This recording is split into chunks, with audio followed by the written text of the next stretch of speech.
Financial accounting సబ్జెక్ట్లో introduction పార్ట్లో single entry system and double entry book keeping system. So ఈ two most important topic in financial accounting. So మనకు జనరల్గా accounts record చేసేటప్పుడు మనం ఎలాంటి సిస్టమ్ ఫాలో అవ్వాలనేది మనకు ఈ ఫైనాన్షియల్ అకౌంటింగ్లో ఈ టాపిక్లో ఈ ఇంట్రొడక్షన్లో భాగంగా మనం ఈరోజు డిస్కషన్ చేయబోతున్నాం.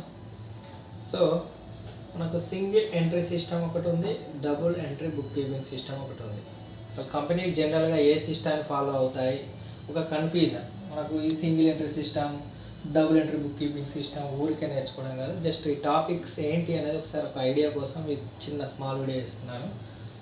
సో చూడండి, first point, it does not follow the principles of double entry system. Principles of double entry system అంటే ఇక్కడ మనకేంటంటే debit and credit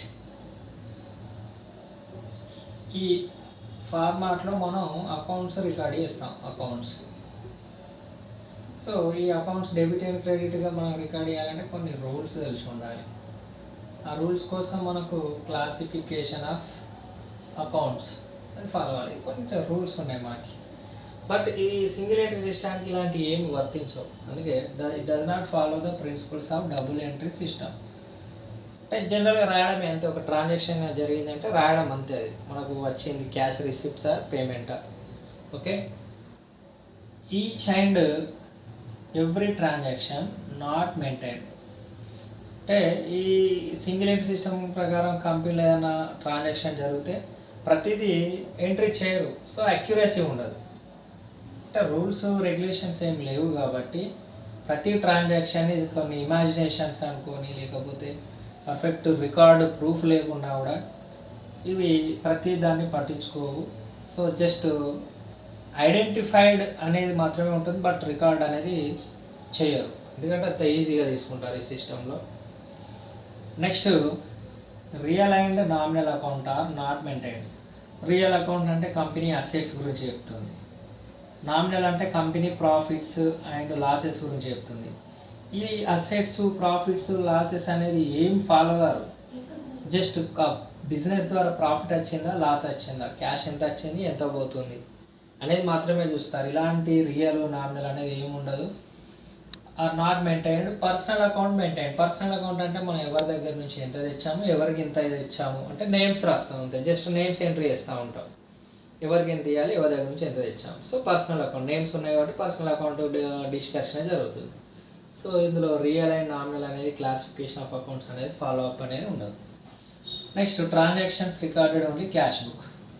just cash book maintain చేస్తారు. జనరల్గా చిన్న చిన్న షాప్లో వాళ్ళు మెయింటైన్ చేసినట్టుగా చేస్తూ ఉంటారు.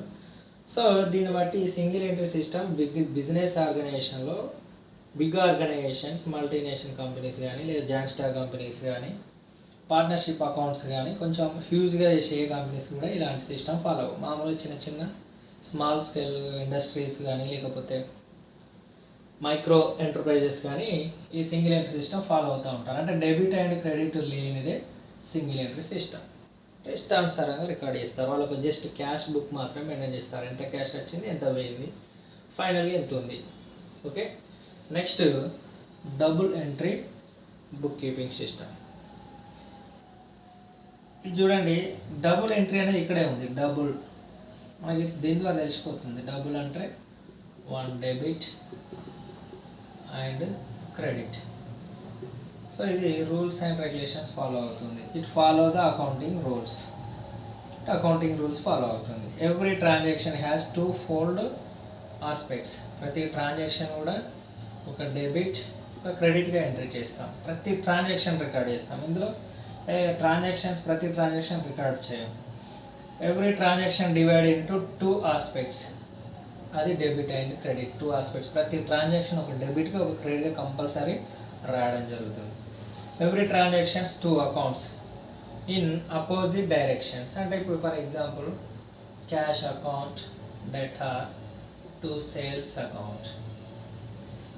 ఏంటి ఎలా ఉన్నాయి, ఆపోజిట్లో ఉన్నాయి. Every transaction to two accounts in opposite directions. Next the basic principle is దేని మీద డిపెండ్ అయి ఉంటుంది? Double entry book keeping system. అంటే ఒకటి డెబిట్, ఇక్కడ క్యాష్ డెబిట్ అయింది, ఇక్కడ సేల్స్ క్రెడిట్ అయింది, ఒక డెబిట్ అండ్ క్రెడిట్గా ఉంటుంది. సో ఎవ్రీ డెబిట్కి ఈక్వల్గా ఎవ్రీ క్రెడిట్ కంపల్సరీ ఉంటుంది. ఎవ్రీ డెబిట్కి ఈక్వల్గా.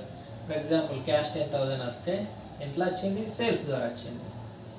సేల్స్ చేస్తేనే క్యాష్ వచ్చింది. సో ఎవ్రీ డెబిట్కి ఈక్వల్గా ఎవ్రీ క్రెడిట్ ఉంటుంది. సో ఇది సింపుల్గా మనకు single entry system, double entry system మధ్య ఉన్నటువంటి కంపారిజన్.